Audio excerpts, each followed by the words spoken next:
This seller had told the broker who represented both sides, we're not giving you anything. So go do your inspections, but we're not giving you anything. I ended up with multiple six figures in concessions, and I'm gonna share with you how we did that.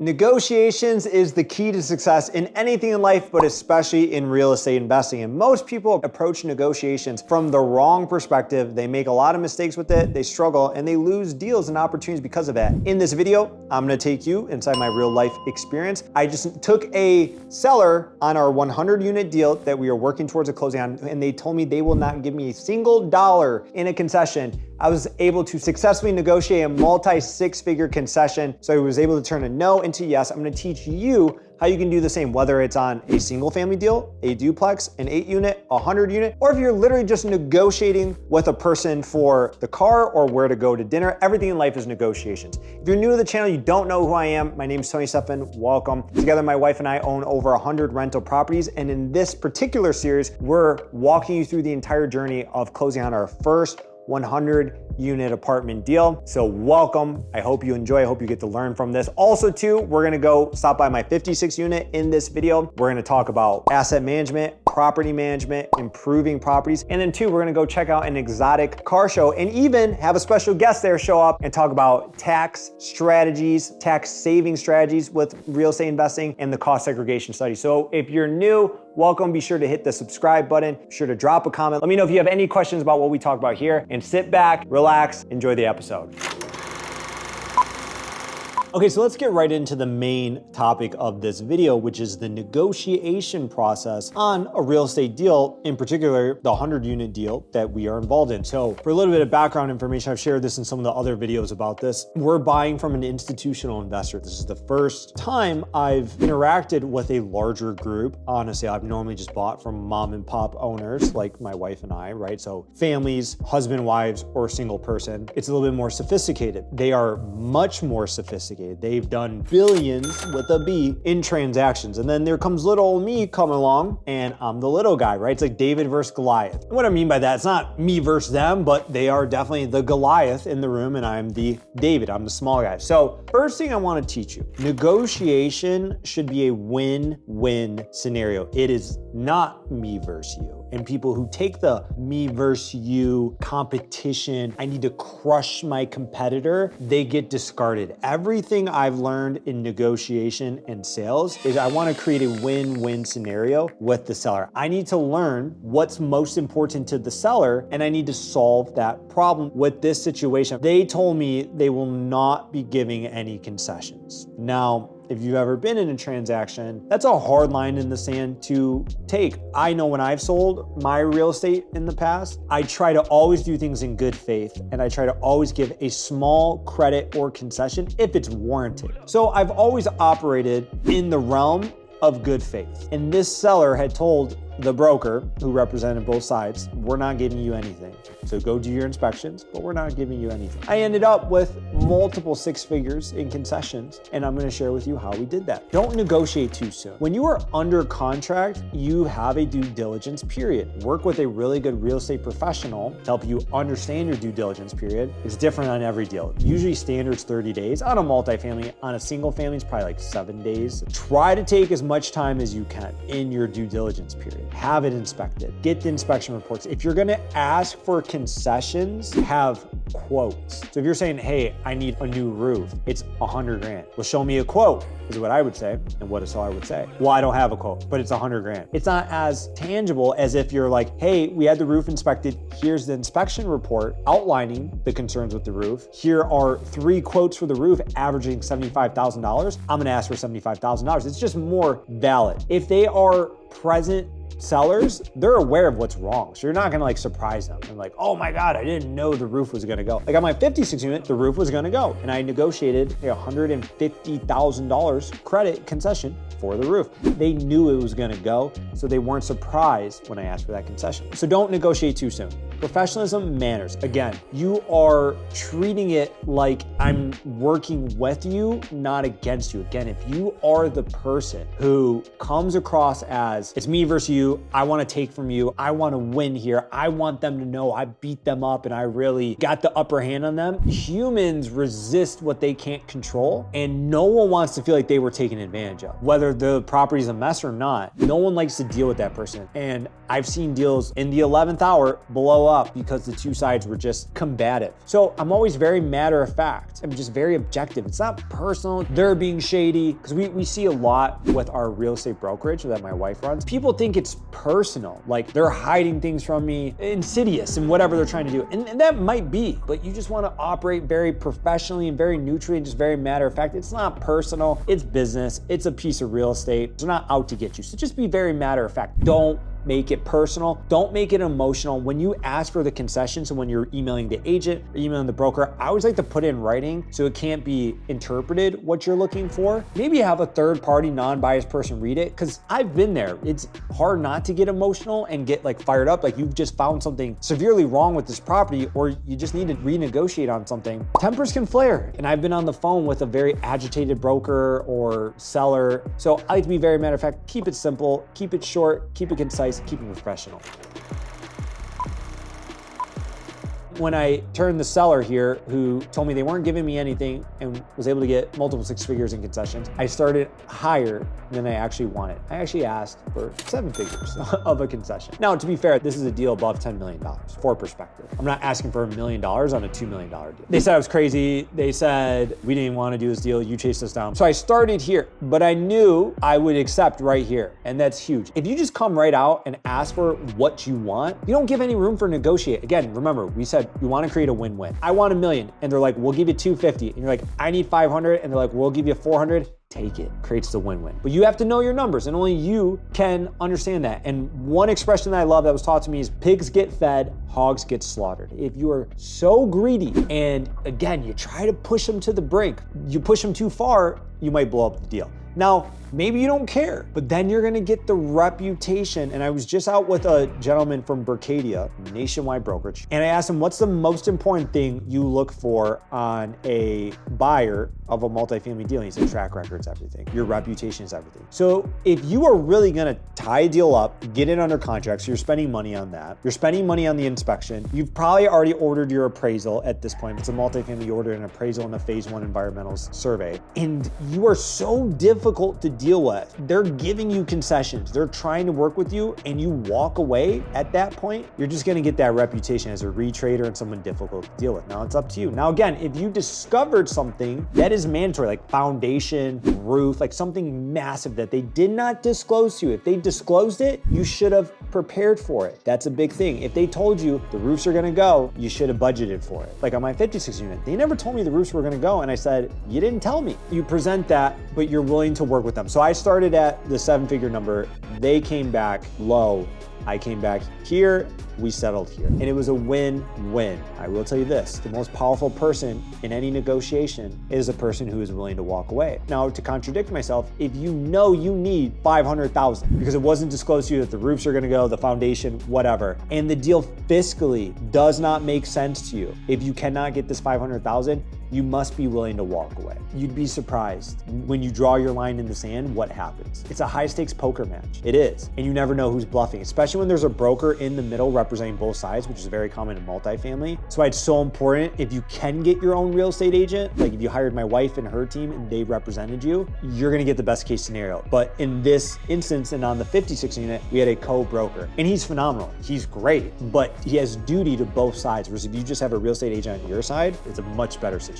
No one would argue that. So we were able to reach a negotiation. We also got 30 washer and dryers installed that were not going to be installed, which is huge because we're going to get higher income from all of that. And we walked away with a very large concession. It was very stressful. It was very uncertain. You know, the broker kept telling me he's going to walk. I said, I will walk. if I don't get this. And I was okay to lose the deal if I didn't get that number, and I actually got a little bit more. And I'm very happy, and he's happy, and that's the most important thing. We're now walking away, we're now moving forward towards the closing, and we're both feeling very good with this. So let me know, was this helpful? Let me know if you have any questions on the negotiations. Now, we have to go drive actually to our 56 unit, go check in on some things. We're doing some upgrades there, we're doing some capital expenditures there. So come along with me. Now, we just talked about theory and negotiation. Let's go check out that 56 unit that I did win a collab on, a very successful negotiation. So let's go check it out. Let's go jump in the car. Let's go check out the property because this is a real estate channel. So let's go walk some real estate.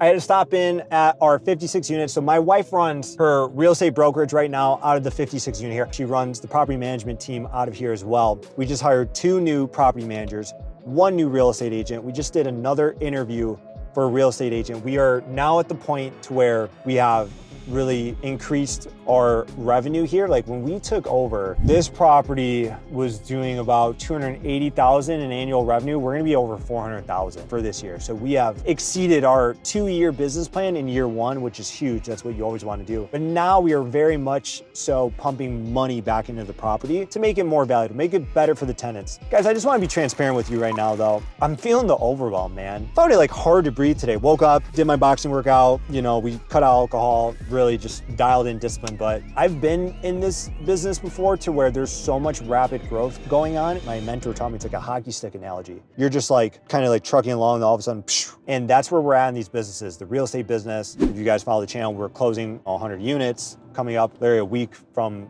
the day of filming this. We've got this 56 unit I bought last year that we are finishing up the business plan on, and then we're gonna bring it to a refinance event next year, because it usually takes 1 year to refinance, a full year to have the property seasoned. Our real estate brokerage, the Stephan Group real estate brokerage, which some of you are a client of, if you wanna learn more about that, just shoot me a message or click the link in the description here, is growing rapidly. I mean, we're pushing towards our first 6-figure profit month, which is freaking crazy. It took my first business like 3 years to make 6 figures 1 month in profit. And my wife's spearheading this and she's on the path to do that in the first year. All this to say though, it falls on our shoulders. And I'm a big believer that griping goes up, not down. So I'm never gonna gripe to a team member that I'm feeling a bit overwhelmed or just a bit so much going on. But I can gripe to you guys and be transparent. This is why I wanna show you. I'm just a person, just like you. I'm just figuring it out as I go. When I was interviewing this team member, cool dude, like him a lot. Hope we can get him on the team. He's like, what's your 5-year vision? I don't have one. Is that not what a CEO is supposed to say? I don't know. I believe if you're anxious, you live in the past. If you're anxious, you live in the future. My peace and my solitude, and the only thing that keeps me sane in these crazy times is living in the present. I'm very future oriented and future thinking. Like when you buy a building like this, you have to submit a 5-year business plan. So I know how to forecast, I know how to submit business projections,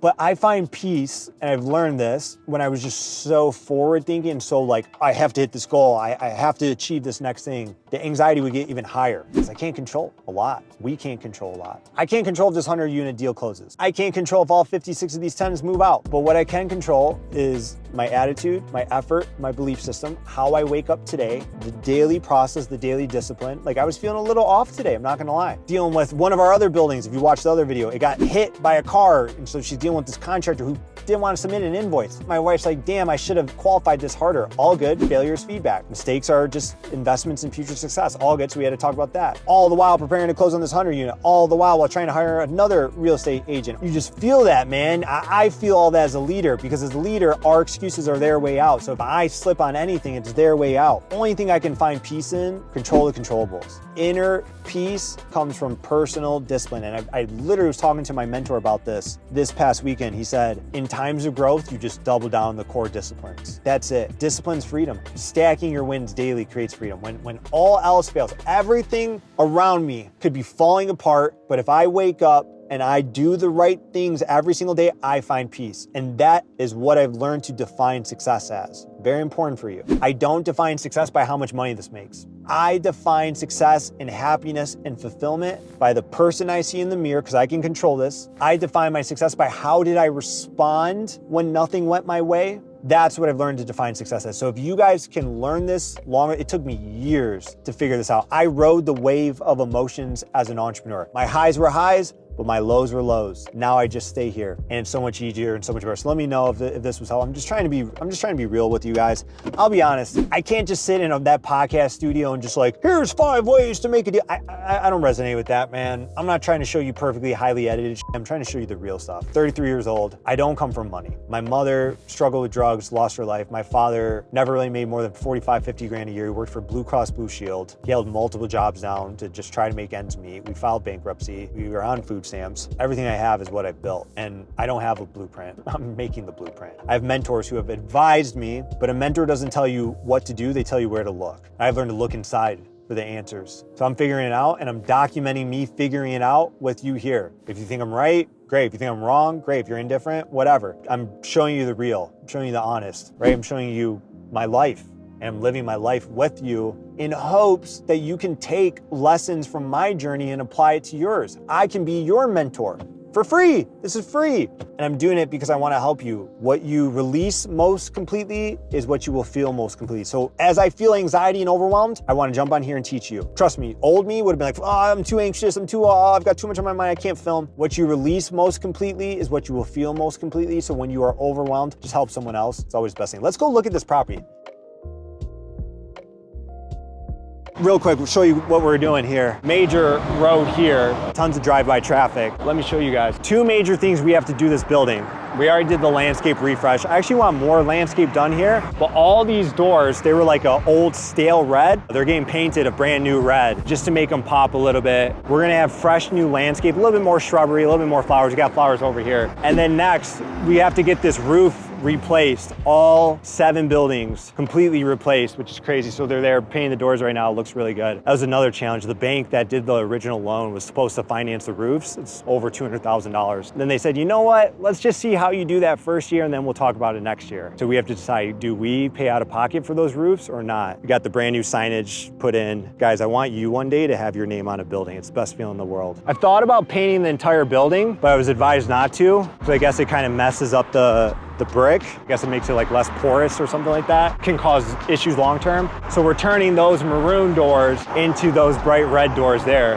The bank that financed the deal, and I'm very appreciative to them. This was my biggest deal I've ever done. I had only done a 16 unit before this, and I took this 56 unit down. It's my wife and I, no investors, no partners, none of that. And the bank bet on me, because they're like, well, you've never done a deal this size, so we're gonna bet on you. But I knew the roofs were gonna have to be replaced in the first 2 years. And it's 200 grand to do the roofs. If you're smart, you get the bank to finance it, like a construction loan for the business. They said they would, after we closed, they said that they would finance it. So then we closed, I had it quoted out, put it all together, submitted so much information. It was like 2 months. Like, we're going to committee, we're gonna get it approved, oh, we need this information, we need that information. And then they came back and said, you know what? We gave you a great loan, millions of dollars for this. You're new to us. Let's get your full because we closed on this in October 2023. Let's get your full 2024 tax returns, and then let's see. I hope I shared with you the fluidity and flexibility as an entrepreneur and how you just have to roll with the punches and control what we can control.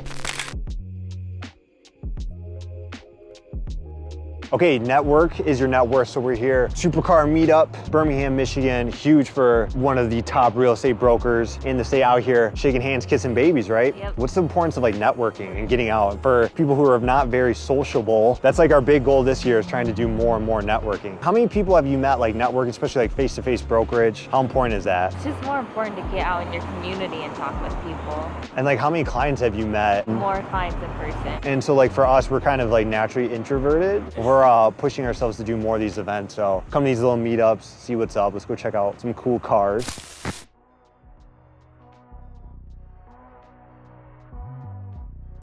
Unexpected, we got the GOAT of cost segregation. I'm so glad. I gotta get you on the video. Dude, this guy right here is the man. We were talking about you up there with the gentleman who owns the jewelry store. Real quick, man, let him know. Cost segregation study. Why do you gotta do it? What is it? I'm just, well, you're like, you have to do it because nobody wants to leave money on the table. That's it. It's time value of money. a dollar today is worth way more than a dollar down the road, especially with inflation. So we like to accelerate that depreciation in today's dollars, use it to offset your income, and then you can accelerate your building of the empire. Cost segregation studies has been pivotal in us growing our portfolio. Without this guy and his company, without this guy and his company, like we're not able to do what we do and just the amazing things they do. And if you're like on the fence of doing it, you just reach out to Core Cost Segregation. You get a free benefit analysis study. They show you the hundreds of thousands, if not millions of dollars they're gonna save you up front. I can't imagine not spending the 10 grand to do this study to save hundreds of thousands. I mean, you've saved us millions of dollars in taxes, dude. Yeah, it doesn't even have to be 10 grand. If you have multiple buildings, it could be 10 grand. But it's, I mean, as far as the ROI, it could be 200 to 1 what you pay us versus the tax savings that we bring to the table for you guys. When we close on the 100 unit, one of the first things we're gonna do is we've already had them quoted out, have them out there. Dude, when's the 100% bonus depreciation coming back? Well, we're praying. We're like this every single day. It's been approved. Now it's just a matter of Congress getting their act together, which is, you know, we know how that goes. Yeah. So it should be towards the end of this year, and it's gonna retro back to 2023. So that just means you can take all of the available tax savings, you can take it in year one versus spreading it out. So that's the name of the game. Way more in year one. Dude, if people wanna learn more about Core and Cost Segregation, where do they go? You can just reach out to me, Terry Judge. I'm on all the social media feeds. My company's called Core Advisors, or you can just hit me up on Terry Judge at coreadvisors.net. Terry Judge at coreadvisors.net. Reach out to this cat. He can connect us as well. Yes, sir. Love these guys. They're doing amazing stuff. Appreciate you, man. So we're actually thinking about, because my car, so it's 2 years old, it's 1 year out of not being on warranty anymore. So I have to decide, do I want to order a new one? They got rid of the naturally aspirated V10 in the Huracan. I think this is an Aventador. So now it's a hybrid model. I think I want to order this purple color next. She says no. Black. She says black. Comment below which one, purple or matte, very classy black. But it's like, dude, you have your whole life to be classy. That is just, I mean, look at that, is sick. And I thought about like that, like mantis green or whatever. Let me know, comment below, purple, matte black. And would you go from a naturally aspirated V10 to a hybrid V8? It's gonna be faster. Would you do that? Would you keep the naturally aspirated? Let me know, comment below. I have a couple free resources for you. Number one, you wanna learn more about wealth creation, the mindset around wealth, how I went from working in my business, building a business, to investing into real estate, all from starting from scratch with food stamps, Chapter 7 bankruptcy. Get my book. It's called The New Rules to Financial Freedom. It sells for $19 on Amazon, but you can get it for a free digital download by clicking the link in the description. If you wanna learn more specifically about real estate investing, the BRRRR strategy, how we've grown our portfolio, I have a free masterclass that people paid $3,000 to come live in person in California to learn in person with me teaching that room, but you can get that masterclass for absolutely free by clicking the link below. Finally, if you want to invest into real estate in Michigan, and maybe you're from Michigan, maybe you're not from Michigan, or you want to learn more about our brokerage, the Stephan Group, and either have joined our team as an agent, invested with real estate, or have us help you get into cash flow producing real estate, click the link below, Stephan Group Real Estate, fill out that quick expression of interest form. Someone on our team will reach out to you, set up a call, learn more about you and your goals, see how we can add value to you. Until our next episode, thank you so much for being here. We'll talk soon. Thanks.